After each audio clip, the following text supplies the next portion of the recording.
Hello everyone and welcome to today's presentation, Quick and Easy Accessibility, the Top 4 Section 508 Guidelines with Scott McAfee. Scott began his professional career at age 6 working as a radio, television, film actor until he retired from the biz at 25 years old. After serving 3 years in the California Army National Guard, Scott earned his bachelor's and master's degree in communication studies from CSU Northridge in 2010. For his graduate thesis, Scott conducted ethnographic research within virtual reality constructs. His research focused on how computer-mediated messages and virtual constructs enhance the ability to affect social justice in the real world. Scott's research also examined digital communities of people with disabilities that have traditionally been silenced and oppressed in the real world, including people with autism, schizophrenia, and post-traumatic stress disorder, and how disability, identity, culture, and community is expressed in an electronic virtual setting. Scott currently teaches for the College of the Canyons Communication Studies Department. Outside of the classroom, Scott currently serves as the Access Coordinator for the Santa Clarita Community College District, a position he's held for over 10 years, assisting students, faculty, and staff with issues related to the Americans with Disabilities Act and Rehabilitation Act. Scott is also involved with multiple access-centered community agencies, including chair of the College of the Canyons Access Committee, the Region 6 rep for the Alternate Text Production Center, and the chair of the Access Technology and E-Text Department for the AHEAD 2007 conference. During his free time, Scott enjoys running marathons, restoring old computers and computer games, all things Star Trek, and spending time with his wife. So thanks for being with us today, Scott, and I'll go ahead and let you take over the presentation. Thank you very much, Anna. I appreciate the introduction there, and I want to welcome everybody who's attending the class today. Welcome. My name is Scott McAfee, and Anna gave you a very nice background of me there, so I can go ahead and skip that. I'm going to talk to you today about quick and easy accessibility. Some of you might be hearing about Section 508 for the very first time. Some of you might be attending today for a quick review. In either case, this is a good option for you. Section 508 is comprised of 16 guidelines, but really most of those guidelines are designed for webmasters or course designers or things along those lines. The everyday average content creator, so the faculty member who's trying to create a great video for his or her class, or perhaps the staff member that's trying to beef up their web page with content. This is a good option for you because I'm going to cover the 4 most encountered guidelines. And we're going to skip over all of the in-depth technical guidelines. For example, if you don't understand the terms server-side image map or things along those lines, don't worry, you probably never run into those. So that's the goal of this class today, to really go over the basics of Section 508 and knock out the 4 most encountered guidelines that you as the everyday content creator are going to face. We're going to start off by going into a little background of what Section 508 is and how it affects us in the public sector. I'm going to talk a little bit about accommodation versus universal accessibility. These are 2 concepts that come into play.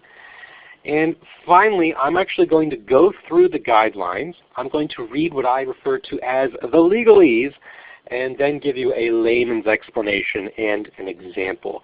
So it should be real clear and easy. So let's get started. Okay, so let's talk a little bit about what Section 508 is. Why does it apply to us? Why do we even care about this? Section 508 is actually part of the Workforce Rehabilitation Act of 1973. It's a federal law, and at first glance it might appear to be an accommodations law, but at its core it's a purchasing law. It actually tells public entities how they can spend their money, what types of equipment they can buy that has electricity running through it. So again, I want to point out it's a purchasing law.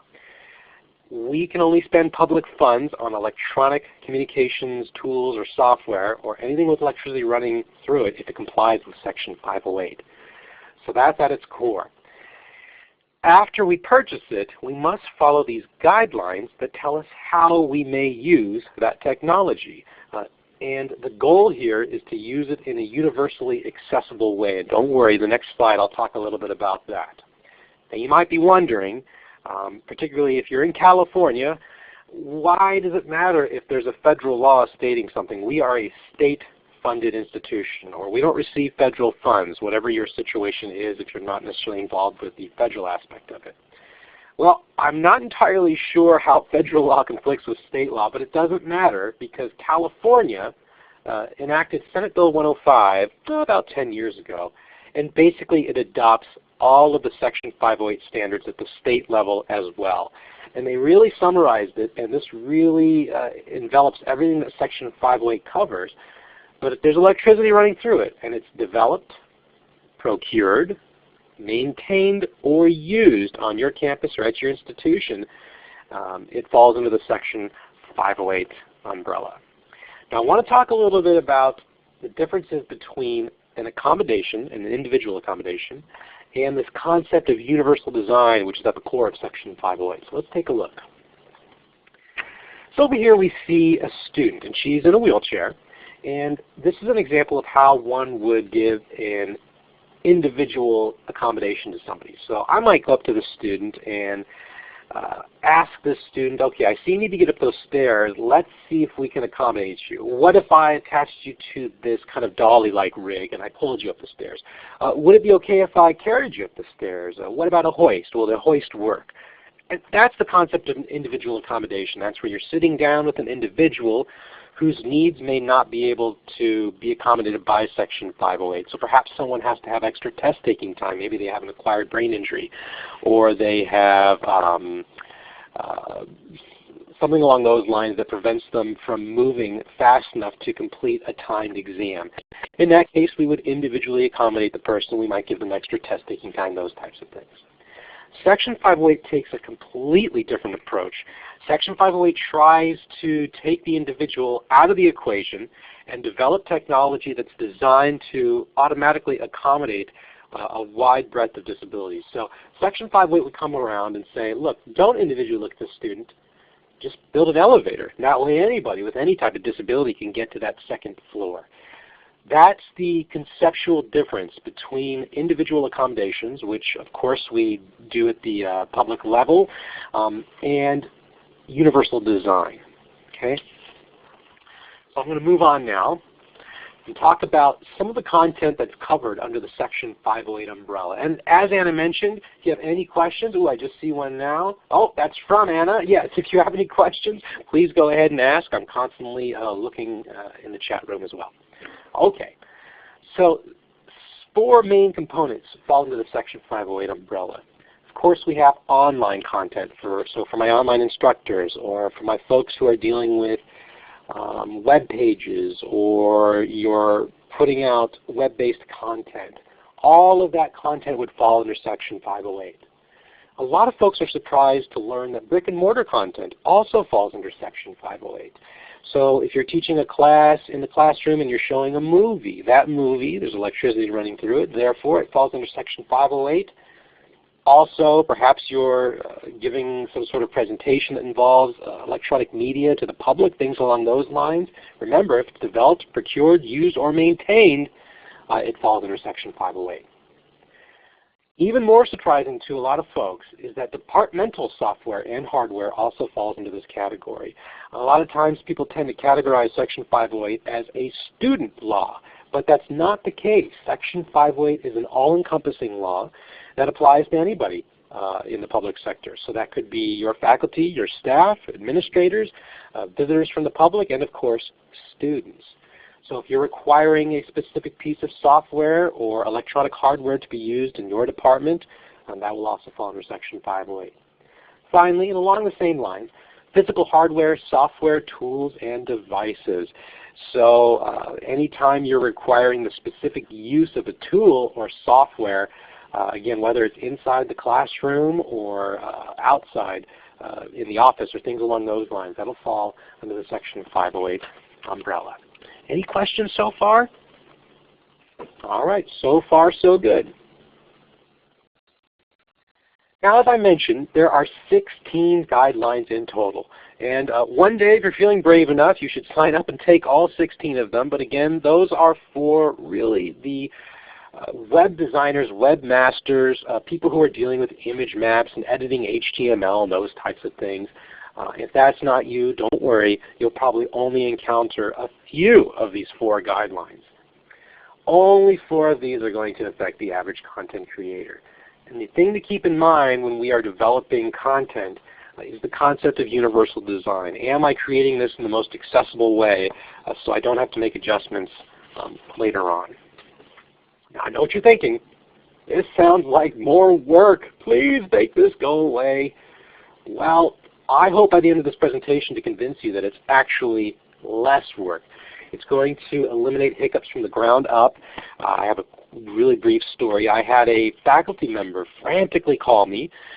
This was about 2 years ago. She was 8 weeks into her semester teaching a fully online course. She had a full course load, meaning she was teaching, what, 8 classes, something like that? Frantically called me because during her course she required students to watch 30 online videos. Her deaf student emailed her on the 8th week and let her know that none of the videos were captioned. So juggling a full load, and in the 8th week, she had to scramble to either get them captioned or replace all the videos. And that's not a situation any of us want to be in. So if we follow Section 508 from the ground up, we will never be in that situation. The other thing to keep in mind is that we're going to reach a much broader audience. Now, whether you're in the classroom or you're at an administrative capacity, maybe you're dealing more with the public or community side of things, it's the same concept. Our goal is to reach as broad of an audience as possible, in particular with online content. We don't want to only reach certain people. We want to be able to reach everybody. So by enabling these 508 guidelines or enacting them, we'll be able to reach everyone. Finally, if those two don't convince you, most of Section 508, in fact all of Section 508, is now considered standard web and content design at the professional level. The W3C guidelines, those of you familiar with them, they also incorporate Section 508. They don't specifically call it Section 508, but all of the guidelines are in there. So we all work, we're all professionals, we all work for professional organizations, or we're trying to work for professional organizations. We want all of our content, particularly those that are accessible by the public, to be professional. So that reason alone should convince you that 508 is a good idea. Okay, I'm about to launch into the guidelines. As I mentioned, I'm going to read the legalese first, then I'll give you a layman's description, and then I will offer you an example. And we're going to start with a common one, Guideline A, which is referred to as alt text or text descriptions. So Guideline A states, a text equivalent for every non-text element shall be provided, for example, by the alt, long text, or in-element content. Now don't worry, if that alt, long text, or in-element content made no sense to you, it doesn't matter, you probably never encounter it, but the text equivalent you will. So let's look at the layman's explanation. All this is saying is, add text descriptions to vital images. I'm talking about images that show procedures or convey vital information to the public or to your students or enhance student understanding. I'm not talking about the decorative images you might have. For example, at College of the Canyons, our team, we're called the Cougars. So we have, usually on our pages, we have a picture of a mountain lion or a cougar up at the top corner. That doesn't require an alternate description. Let me show you an example of what I'm talking about. And this is my fake syllabus here, and scientists in the room, please forgive me. I made most of this up. Okay, so this is my fake syllabus, Archaeology 101 by Dr. Blah, blah, blah from College of the Valleys. So far we're doing okay. It's all text. Required textbooks. Archaeology Law by the law firm of Dewey, Cheatham and Howe. Ancient Mummies in You by Dr. Blah, blah, blah. And Sweating to the Ancients by Dr. Ricardo Simonson. Everything is great so far. Here's where we run into trouble. Archaeology Toolkit containing the tools below is required. See, we're requiring students to bring these things. Please bring these tools to the first day of class. Now, if I'm a blind student or a visually impaired student, I have no idea what's in that archaeology toolkit. So going back to Guideline A, where a text equivalent for every non-text element shall be provided, all I have to do is add a little bit of text there. And as you can see, I've added a brief description of what's in there. A spade, a 22mm brush, pick, hammer, tape measure. Oftentimes I'll get phone calls from faculty or staff saying, oh, how much should I put in there? I don't know how much to describe it. Don't worry, you don't need to write a novel or anything like that, just a very brief description. So if I'm a blind or visually impaired student and I'm looking at this kit, I know exactly what's in there. I have a few more examples. This is for my science folks, and again, please forgive me, I made these chemicals up. There's no such thing as alzine and benzene. Okay, so two scientists mix alzine, the blue liquid on the left, and benzenite, the red liquid on the right, to produce the chemical reaction known as albazenitration. Okay. So again, without that description, as a student who's blind or visually impaired, I may never get the benefit of knowing that mixing alzine and benzamite creates this third reaction. That image shows the sighted student, but denies it to the visually impaired student. So that's why we have to add text-based descriptions. Now for those of you a little bit more web savvy or a little bit more comfortable with HTML code, that's where that alt and long desk come in. You can actually embed it into the image. But again, for the everyday average user, it's just like looking at a textbook with the images in there. Just add a little brief description underneath and that'll take care of it. All right, moving on to Guideline B. And I'll tell you at the outset, Guideline B is probably the most common Section 508 guideline that you will encounter. It's the big one, folks. It basically is captions. Let's look at it. Equivalent alternatives for any multimedia presentation shall be synchronized with the presentation. And here's my layman's explanation. We're talking about videos, movies, or short video clips, anything with images and audio combined, because that makes it a multimedia format, right? All of that must be captioned. And this takes us back to one of the first slides I showed you. This applies not only for online, this also applies to on-ground movies that you're showing. They must be captioned. So the good news is I have a few options for you. In the past, people would ask me, how do I go about getting things captioned? And the news wasn't good. Really, all I had to tell them was, well, you just have to plan it into the cost of your course design, go to your division dean and have them pay for it to get captioned. The good news is I have several options for you now, and we're going to go through some of these. I'm going to start with your best option, and then we're going to go down the list until we get to the not so best option, but they are options. All right, here we go. Your best option, the easiest option available to you, and again, I'm assuming all of you are from California, this would be the DECT grant. That's the Distance Education Captioning and Transcription Grant. And for those of you who maybe are attending from outside California, I would still give them a call. Let me tell you a little bit about them. The DECT grant, or DECT grant, is a chancellor-funded grant from the Chancellor of California. And what they do is they essentially caption things for you.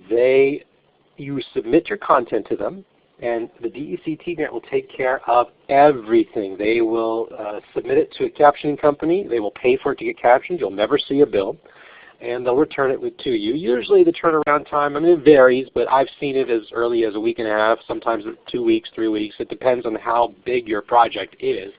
But it's absolutely no hassle for the average faculty or content creator. Now there is a caveat.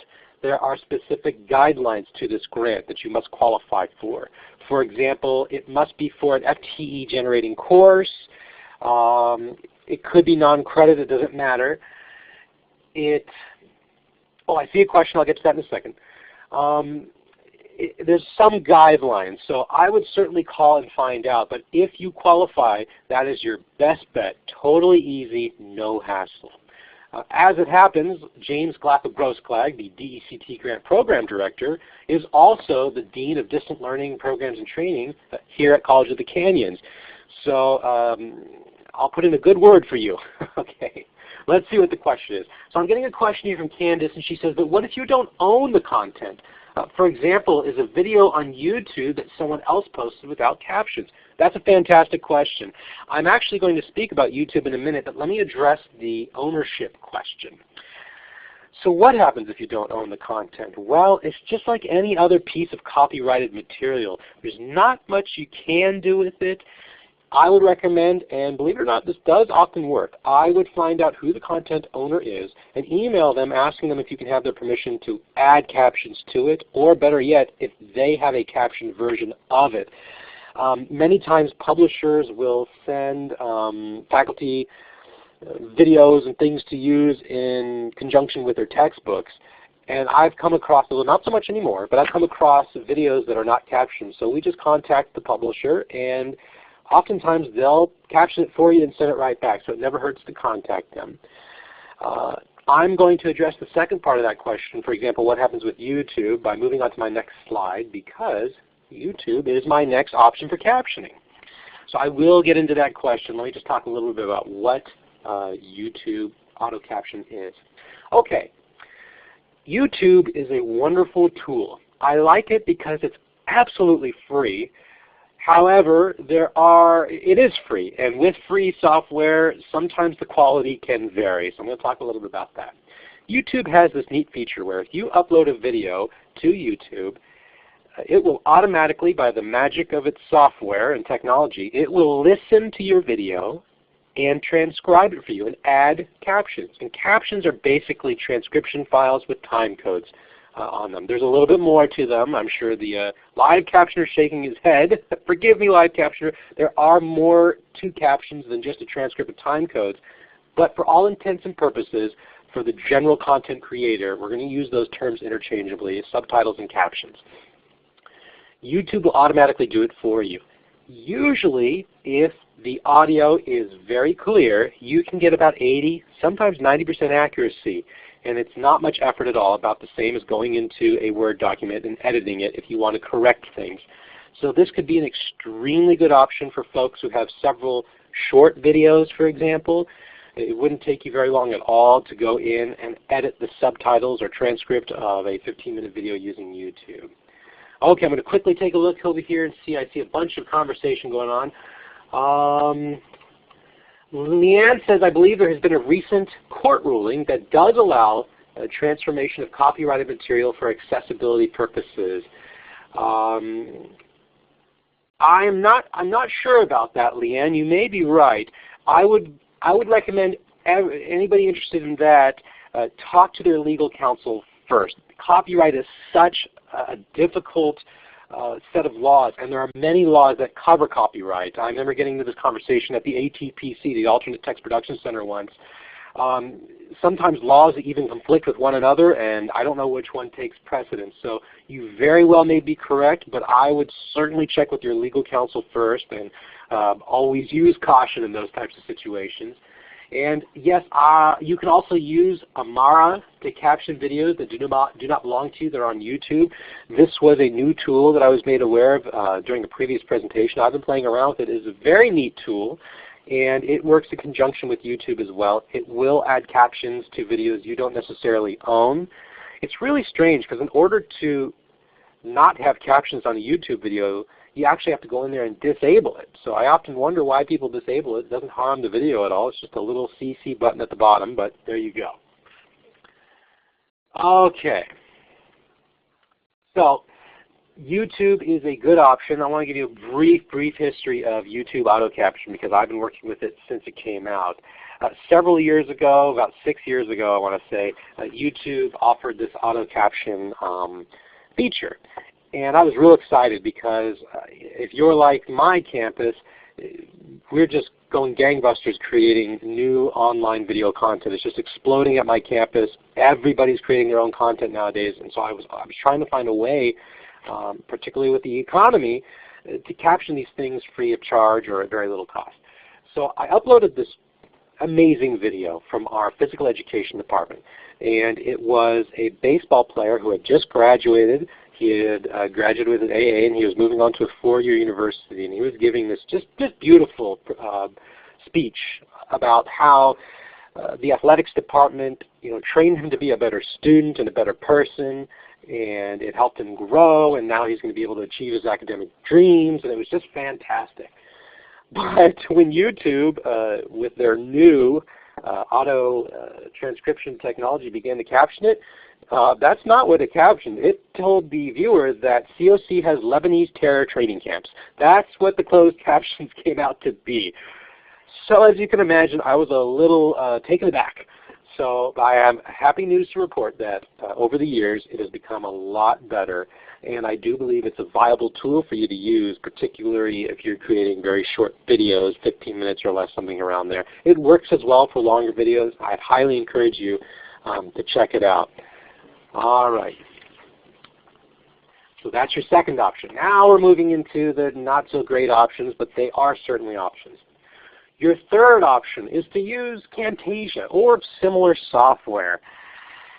Camtasia pretty much does what YouTube does automatically, but you're doing it manually. So Camtasia or software that's similar to it will essentially split your screen into two. And you can kind of see that in this image. So on the right-hand side, you'll have your video, the content that you have created. And it has its own little player. On the left-hand side of the screen, usually you'll have a text document, a blank document, something that looks like a document. And again, these are really simple terms, but basically you hit play on your video and you start typing in the document the words that are being spoken. And Camtasia remembers when you type those words, and it basically creates another subtitle transcript or a caption transcript for you.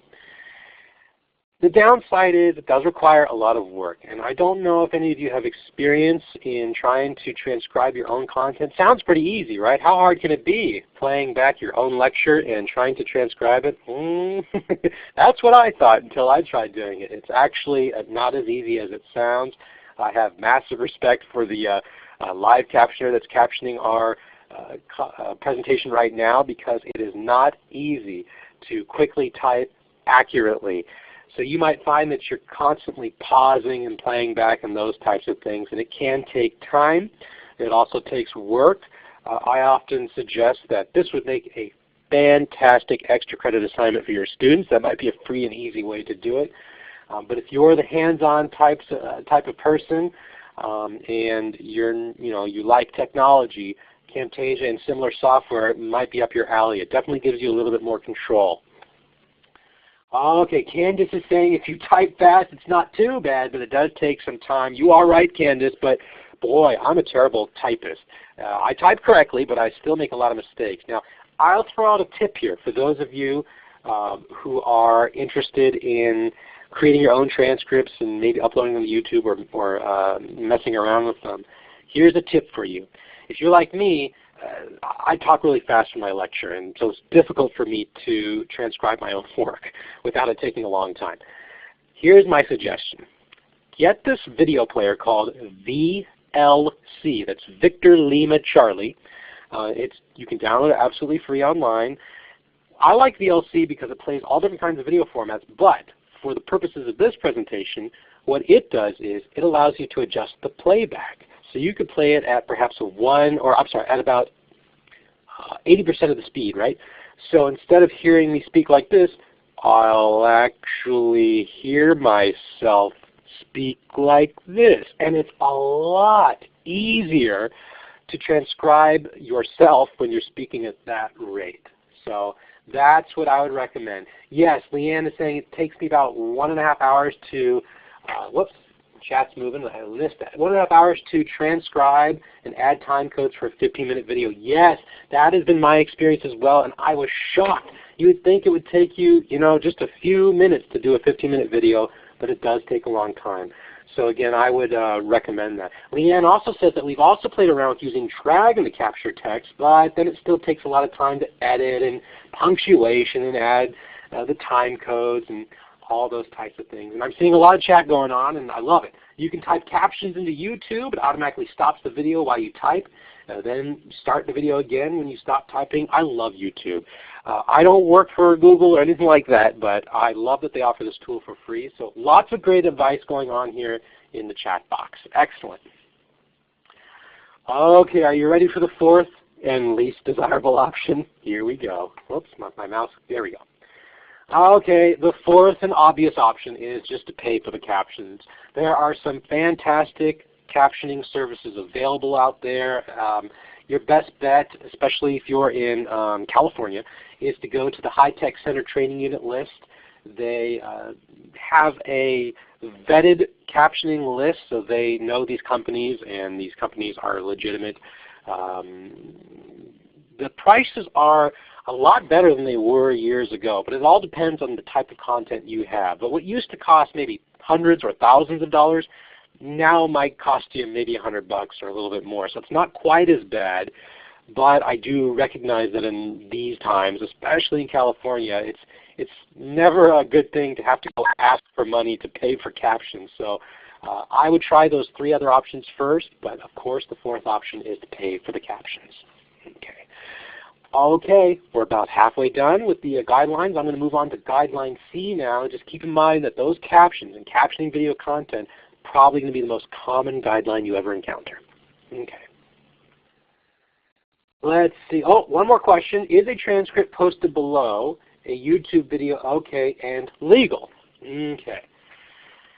Let me clarify that, Candace. A transcript posted below a YouTube video. Well, a transcript that's posted below would not. And look, I've had faculty ask me if, and it is a good idea, but remember the guideline specifically states that it must be in sync, and that's why we can't. And we can see why.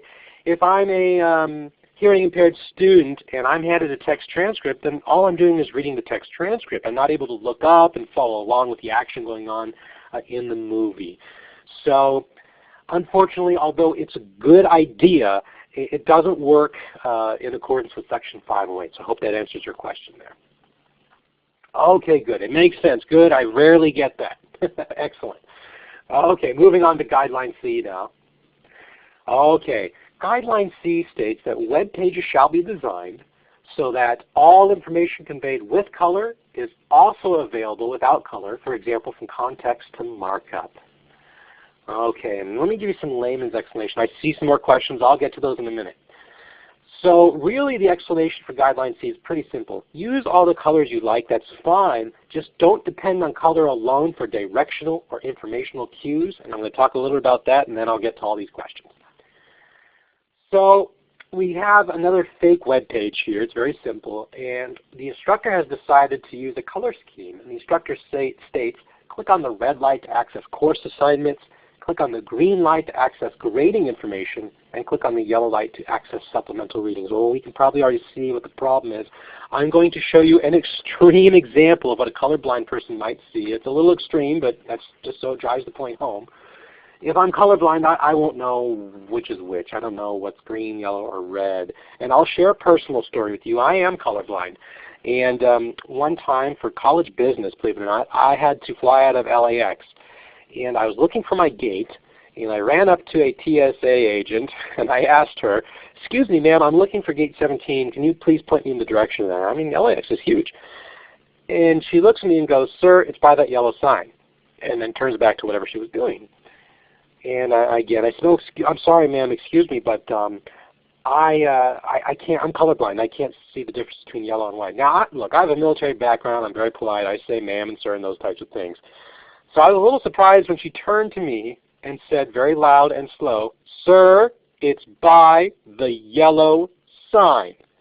I think she thought if she spoke loud and slow, maybe my color vision would return. I don't know. But in any event, that's to illustrate how frustrating it can really be for someone who's colorblind, not being able to tell the direction you're pointing them in because they can't see the color. Funny side note, that same airport visit, they put mayonnaise on my hamburger when I asked for mustard, and I couldn't tell because it all looks the same to me. So there you go. Okay, here's another example, and this is how we would solve that issue. Again, don't feel like you can't use color. Just remember there must be some alternative method, usually text-based, on how to navigate those colors. So on the left, I put green, yellow, and red in text. I like the example on the right. They did something pretty clever. They put push green button to start above the green button and push red button to cancel above the red button. And they also kind of whited out some of the color to make text, and I thought that was really clever on their part. Okay. So I'm going to answer one of these questions before I move on to the next one. So I see one-time use videos don't need captioning, correct? Well, that's from Dan. Dan, I've heard conflicting stories on that. I can tell you what I tell my district.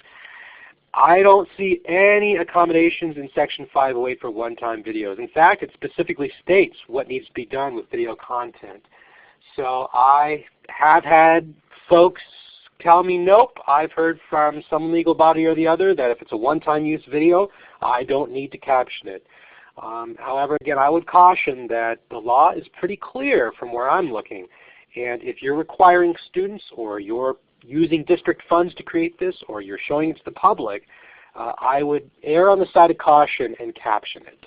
I hope that answers your question there.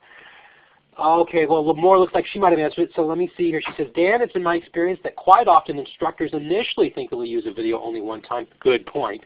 And then in the future semesters will copy content from a previously taught online class into a new semester's class. And here comes that one-time use video again. Good point, Lenore.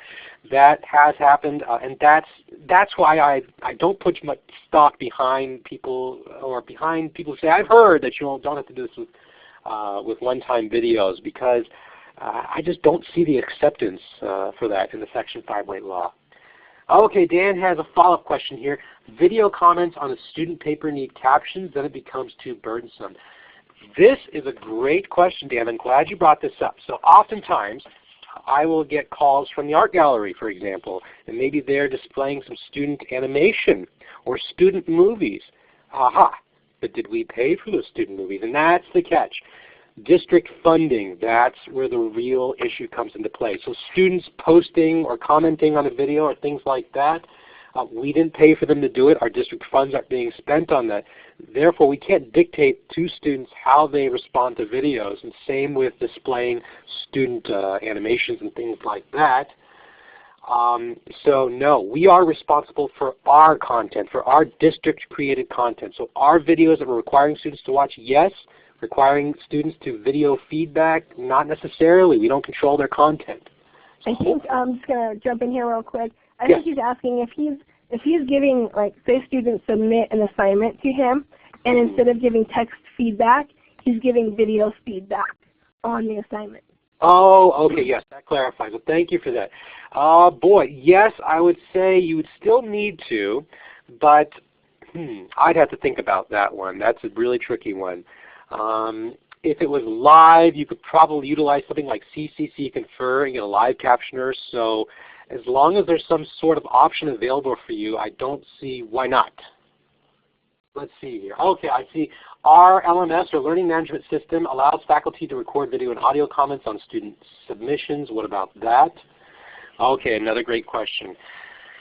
So if you are going to be recording video and audio comments from student submissions and building it into your course, then yes, you would have to caption it. And that's where YouTube and things like that quickly take care of this for you would come in handy.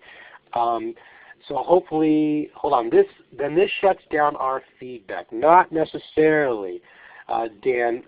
We could always utilize CCC Confer. We could use, there's always other options. Let's see here, making sure I'm covering all the questions. So I guess the question is that if the feedback goes directly to one student and one student only, it's not part of the course delivery. There you go. Yes, and I believe that would be an acceptable way of conforming to Section 508. If you're requiring all students to look at all feedback, then we're in a little bit of a pickle, because 508 says, hey, you're requiring the students to look at it, it has to be captioned.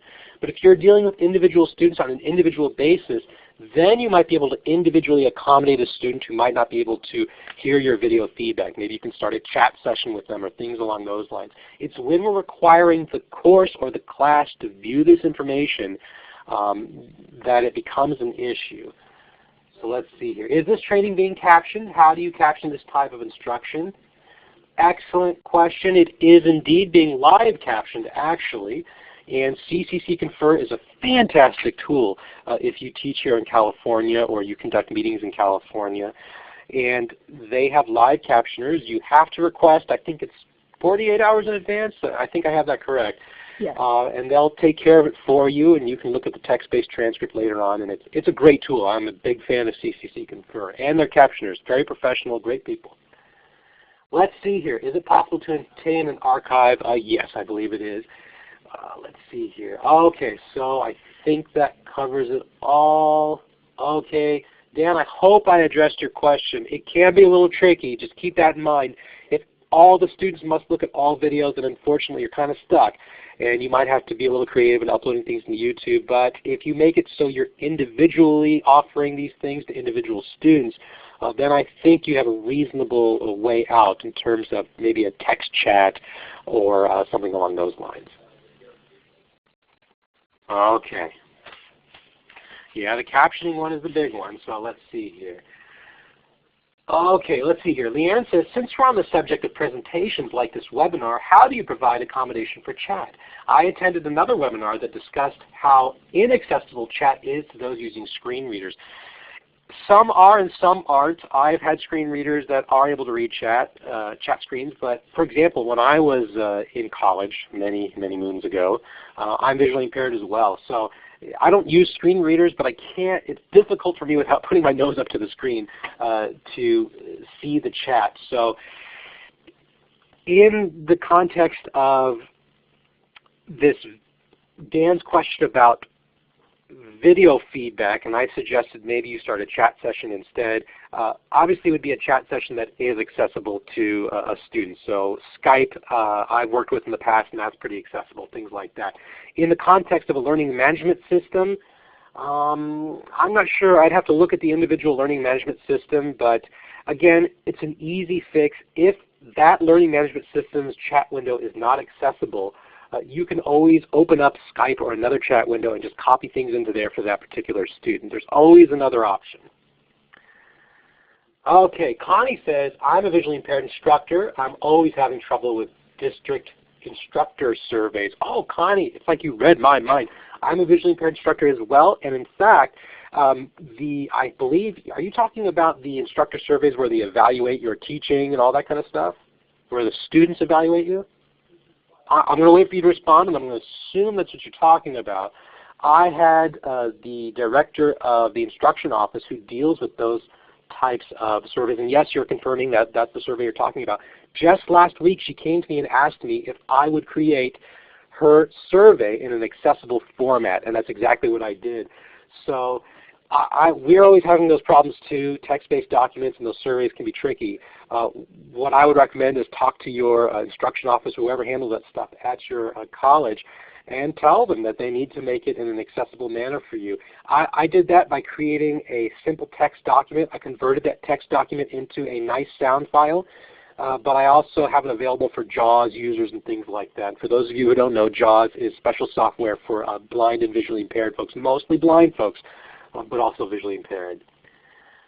Fill in the bubble 1 to 5 are the worst. Tell me about it. See, I altered a little bit, and I said indicate 1 through 5. And so as the student is listening, and I put lots of periods in there so there's lots of pauses, as the student's listening, they can pause the recording or pause their screen reader and just indicate 1 through 5. No need to fill in the bubbles because obviously a visually impaired person will have difficulty seeing the bubble or won't be able to see the bubble at all. So that would be my suggestion. See if they can create one for you, and they should. Lots of great questions.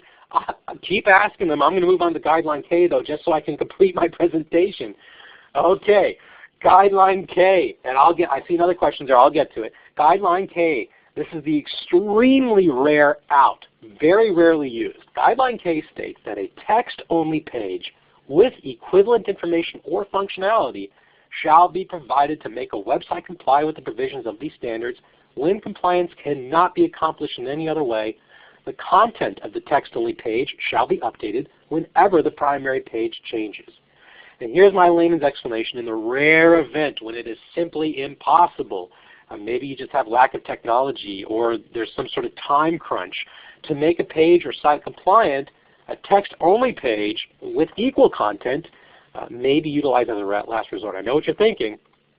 Aha! You mean we can avoid all these guidelines if we just make a text-only version of our web page? Well, doesn't quite work that way, okay? I'm going to go back to that slide and let's break this down. So sometimes, in very rare circumstances, it might not be possible to fall under 5-way compliance. Now, this does not apply to videos because it's assumed that as an instructor or a content creator, you are given adequate time and resources to caption those things. So this really applies to websites. I've only had to use this once in the past, and after the earthquake that we experienced a couple days ago, I can see one use for it in the future. Let me start with the actual experience that I had with this in the past. About 6 years ago, I was involved with my district's accreditation process, and those of you who are familiar with that know how big of a deal the accreditation process is. Essentially, it's the process that allows colleges to issue degrees. And if we lose our accreditation, for all intents and purposes, we're no longer at college. So it's a huge deal. One of the things they evaluate us on, it's a small part, but it is a part, is our adherence to Section 508. So you can imagine my shock when the night before the evaluators were to arrive on our campus, I get an email from the head coordinator saying, hey, guess what? We took all those ugly text-based documents and turned them into beautiful flash videos. So the accreditation team can look at these beautiful slideshows. And I nearly fell out of my chair because flash slideshows are nearly impossible to make accessible. They're kind of like PDF documents. They look like text documents, but they're really, if you think of them as pictures of documents, they're not editable. And so screen readers can't read them. So I invoked Guideline K. They put all this work and money into those slideshows, and they were already up there. It would take too long to redesign everything. Since the team was arriving, in less than 12 hours? I think I got the email at 10 o'clock at night. So I invoked Guideline K and said, leave everything the way it is, but next to each beautiful and inaccessible slideshow, you need to put a link to the text document that it's made off of. In that way, we were still in compliance. So I can think of only one other situation where this might occur in the future, and again, based off of the recent earthquake we just had here. College of the Canyons has been an evacuation site many times in the history that I've worked here. There's been fires and things like that, and COC has been an evacuation site. And I got to thinking about that with the earthquake. COC or your institution might very well be used as a resource in an evacuation or an emergency. So you might not have time, for example, to examine your web page as you're updating information constantly for people who need it. So in this case, as long as you've made a text-only alternative or equivalent that has all the content in there, text-based format's fine, you're covered under Guideline K. So as you can see, it's extremely rare out, but I wanted to cover this one just so you knew. Maybe there's a last minute, the governor of California calls you 2 hours before your class begins and says, guess what, I can be a guest lecturer over Skype or over a video conference for your class, and you just don't have time to find a live captioner to take care of it. You can invoke Guideline K, perhaps have a student sit there and transcribe it and take care of it at the end. Again, I don't want to give you the wrong idea. We can't be doing that with videos that are part of our course. This is really designed for last-minute situations that are literally impossible to employ Section 508. Okay, I'm going to look at some of these questions now. Let's see here. Okay, we see, would it be a good idea to confer with the DSS service on any campus to determine what 508 services they provide and then attempt to fill in the accessible gaps along with providing the required protocol? Excellent. Everybody in this presentation should do as soon as they're done or when you have time is go introduce yourselves to the DSS or DSPS, OSD, whatever it's called. Whoever handles the disability laws at your campus, go introduce yourselves to them. Tell them you heard about the Section 508 and you want to be compliant. I can almost guarantee you that they'll have lots of resources for you. Most of the 508 folks I've met, I'm one of them. They're friendly, they're kind, they're anxious to help. So yes, I would definitely go talk to them and find out what resources they have for you. And it looks like moderator says the same thing. Okay, great. Got some questions about the flash files. Boy, I don't use flash files to begin with, so I'm not entirely sure. I'd have to see what context they're using. Are they multimedia, for example? So are they just images? In which case, I don't know, I'd put a little image description on there, something along those lines. I'd have to probably see it. But Flash is notorious for being inaccessible. It's a really difficult medium to work with. PDFs, yes, okay, good. PDFs are generally, they can be accessible. In fact, I give out a lot of e-text in PDF format because they have a built-in reader, but you have to design them that way. And there's a whole other class you could take to learn how to do that. Okay, let's see here. How much of an issue are Word docs that don't use heading styles and PDFs that are image files? Okay, Word docs shouldn't be a problem. Anything that's straight text shouldn't be an issue for screeners. I'm generally speaking, unless it's some really weird format. PDFs, on the other hand, can become a big problem. It's very confusing for a lot of folks because we're looking at what appears to be a document, but in most cases, PDFs are pictures of documents. So it's real simple. Dan, if you can highlight the text in your PDF and copy it and paste it, no worries. It's compliant. Don't worry about it. If you can't, though, and all it does is create that big kind of highlight box and doesn't cover any of the text, you need to resave it as a searchable PDF, and that should take care of it for you. Okay. Boy, you guys are asking some fantastic questions. I'm going to move on to my frequently asked questions, and you feel free to keep asking questions on the side there, and I'll get to them. Okay.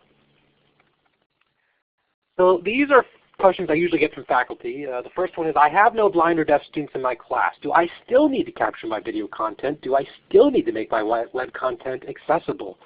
Well, especially in an online setting, there's no way to know who's disabled in your class, and we certainly cannot ask any students to identify themselves as disabled. That's quite illegal. So the bottom line is, and this is more effective if we're sitting in an on-ground class that's full. There might be someone in this very training right now who has a severe disability. We just don't know it. So the bottom line is yes, and as Anna mentioned earlier, we might use our content later and those types of things. I'm kind of running out of time, so I'm going to zip through these three and then answer more questions. A blind, deaf, or mobility impaired student could never work in the field that I teach. Am I still required to comply with Section 508? I usually get a mixed reaction with this. Sometimes people nod silently, and sometimes people gasp in horror that I even mentioned this. But it needs to be mentioned because, look, many of us have spent decades in our professions, in our fields, and we might have real concerns, legitimate concerns, and personal knowledge that a student with a particular disability might never be able to get a job in our field. But that's not, we can't tell the future. If you had told me, boy, I think it's 5 years ago, that UCLA would graduate a blind throat surgeon, I'm not making this up, I would call you crazy, but that's exactly what they did. They developed special sonar-based tools. He operates exclusively on the throat. He is 100% blind. Now, I'm not saying I'd go to this surgeon, but the point is we don't know what tools are available tomorrow. There's blind web developers, for goodness sake. Most of us look at web pages and see a visual medium, but it's the text underneath that makes the visual. So if you're a blind person and you can understand what certain HTML codes do, you can manipulate those codes and create your own web page. I know several blind web designers. So the bottom line is, we may know in our hearts that a student might not be able to find work in our field, but that doesn't mean they might not be able to find work tomorrow or sometime in the future. Our job is to give them the tools that they need. What they can really do with those tools is up to them. Okay. Last but not least, this seems like such a hassle, and College of the Hills doesn't enforce Section 508. Do we really need to do this? Well, look, I get this a lot from adjunct, and I'm an adjunct as well. I sympathize. We go from campus to campus to campus, and each campus seems to have its own policies and procedures. But I want you to keep this in mind.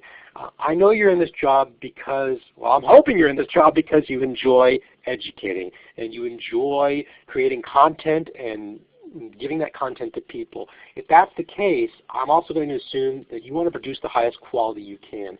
And the bottom line is Section 508 equals quality. If we ignore Section 508, we are willfully ignoring a huge segment of the population that really needs it. And we are willfully creating content that is subpar. And I can't think of anybody who would gleefully admit to that. So ultimately, I can't speak for College of the Hills. But someone I can't quite see who it is, but someone said 508 equals best practices. Exactly. That's probably a better way of saying that than quality. Excellent. It is best practices. I can't speak for College of the Hills. I can speak for myself and say that I want to produce the highest level of quality, and I'm proud of the content that I create, and I hope you feel the same. I want to thank you all very much. Boy, I've received some of the best questions I've received in years from this class. So thank you very much. I want to invite you to email me if you have any questions. That's Scott, S-C-O-T-T, Scott.McAfee, M-C-A-F as in Frank, E-E, at canyons.edu. You can call me at 661-362-3356, or come visit the College of the Canyons webpage, and you can find my DSPS department on there. And I want to thank you all a lot again. Thank you, thank you, thank you, and have a fantastic day. Wait, no, I forgot my tagline. Have a wonderful, universally accessible day. Take care, everyone.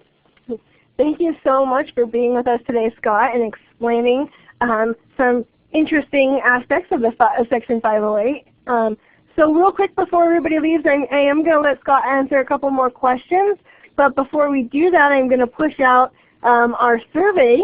If you wouldn't mind just telling us how Scott did today in his survey, that should open in a new web browser window for you there. And then, like I said, Scott will go ahead and let you answer a couple more questions. For those of you time constrained, again, thank you for being with us today, and enjoy the presentation.